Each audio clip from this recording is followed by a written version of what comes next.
Hi, I'm Dr. Nicole Vane of Moonlight Beach Dental. And I'm Dr. Jenna Khoury of the Brush Stop Pediatric Dentistry. I wanted to create a video learning series on lip and tongue ties, in part because I just had a very personal experience with it, having just had a baby about 10 weeks ago. And even as a dentist, I had no idea that my child was both double lip and tongue tied, and it was affecting breastfeeding. So it also has an impact into adulthood if it's left untreated. So I brought Dr. Jenna Khoury in, who's an expert on laser lip and tongue frenectomies, to talk a little bit about what the implications are of having a lip and tongue tie and how they're treated. In general, we all have a frenulum, and it attaches and it helps to stabilize the tongue generally. The tendinous fiber sometimes is a little bit shortened, and when it's too shortened, the back of the tongue can't lift to the correct position, and that can create issues down the road because these babies are learning to swallow incorrectly from a very young age. We tend to have heightened gag reflexes. Children often will have a hard time with managing food bolus, so a lot of times parents will think their children are picky eaters when in fact it's just a texture issue. They're not able to manage the food very well. Going forward, trying to learn to swallow properly can be very erratic and very difficult for these patients because they're physically unable to get the tongue into the correct peristalsis movement, meaning the correct wave that we ideally want to see. And the other thing that happens is if the tongue doesn't hit the roof of the mouth enough, you'll end up with a very vaulted roof of the mouth, which usually leads to inadequate space for all of the teeth to fit in. So typically what will happen down the road is you'll end up with a constricted lower arch as well, and then a lot of teeth that will need to be extracted because the children typically will end up having crowding issues and whatnot. I thought one funny thing I heard at a course about this was they end up with a Napoleon Dynamite facial structure, which is an open mouth, head forward posture, and their mouth breathing because their arches just simply didn't develop enough in the correct way to get their tongue and their breathing apparatus developed in the correct symmetry. Right. And down the road, we see a lot less allergies and even sleep disordered breathing and sleep apnea as adults. So this is really not only going to benefit children through the breastfeeding stages, but we're talking long term. And the most important thing to come across today is less so about treating the tongue tie, but more importantly, getting several people involved. One of them being a great IBCLC, that is an internationally board certified lactation consultant. And not only just an IBCLC, but somebody who is trained in tongue ties, because there is a lot of physiology when it comes to breastfeeding and when it comes to a latch. And it's very important that that support is given to parents after a release is done, as well as either craniosacral therapy or chiropractic therapy for the baby. And we're not talking about adjustments. We're really more talking about the fact that the tongue is tied to the hyoid and there's a lot of fascia in this area. So when babies enter through the birth canal, a lot of times you'll notice a baby will want to lean to the right or to the left, and they tend to favor one breast over the other. The problem is just releasing a tongue tie at that stage won't necessarily release the fascia.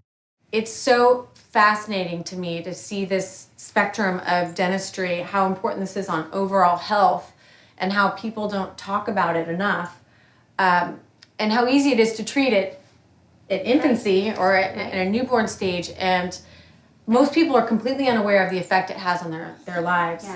Yeah. And it's important for the dentist also to be educated on it. I mean, I wasn't even able to diagnose it on my own son, mostly because I didn't even look. He doesn't have teeth. There's a specific type of exam that needs to be done, a digit sucking exam, actually flipping and going into the mouth, flipping up the tongue, flipping up the lip, checking to see if there's restrictions, and actually watching a mother try and latch. Can you tell the audience the difference between this traditional way of releasing a tongue tie versus the more modern technique of using the laser? Sure. And you know, I really want to hit home that the skilled provider, whether they're using a scissor, a scalpel, or a laser, it really is a personal preference. A skilled provider will get a good release. I personally, in my office, use a CO2 laser.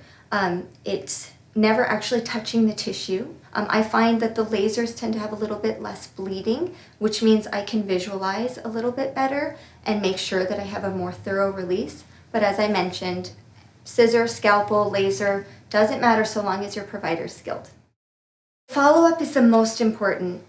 When I speak to a parent, the very first thing I ask is whether they're working with a lactation consultant. At the end of the day, I do my follow-ups, I check the wounds, I make sure that the wounds are healing well. There are stretches that need to happen afterwards that we have anecdotally found tend to be very, very good at helping with the reattachment. We don't want, the tissue naturally wants to reattach very quickly, and we're ideally trying to prevent that reattachment. That being said, the most important is to follow up with the lactation consultant because, again, if breastfeeding is the main concern, we want to make sure that the latch is proper and that we're getting some digital sucking, getting some sucking exercises being done, getting the gag reflex down, and helping that baby be able to latch without a nipple shield, without needing to supplement, and ideally without a bottle. After having my newborn in the hospital, he was checked by several doctors and nurses to make sure that he was latching. He was checked again at the pediatrician's office, checked again that first week. And something just didn't feel right. Even as a new mother, he didn't seem to be feeding efficiently or correctly. And I didn't know who to go to for answers. Dr. Jenna introduced me to a lactation consultant that ended up being extremely helpful. She identified the tongue and lip tie, and I noticed an immediate result after the procedure was done. But the most interesting part was that having seen all these people, because he didn't have these classic, on a scale of 1 to 10, 10 symptoms, he kind of fell through the cracks. And it's an emotional issue now for me because I want to share it with other mothers that I probably would have been suffering a little more unnecessarily just with having a fussy baby who doesn't want to eat for very long periods of time. And seeing it remedied so quickly once it was properly diagnosed was fascinating to me. And that's the reason I wanted to share this with the public today, is just to kind of introduce the conversation for people to have with their pediatrician or to have with their OBGYN so that their baby can be properly diagnosed if this is a situation they have going on. And I'll tell you, Nicole, of the mothers that I treat, that is a very common story. And all I can say is mama's intuition is best. Whether you're a new mom or a veteran, you know your child the best. So it is very important. If you need more information, you're welcome to contact my office at the Brush Stop. If you need a referral to a great IBCLC, we work with several wonderful ladies. We're happy to help you. So please, if you are feeling like something just seems a little bit off, don't hesitate to contact us.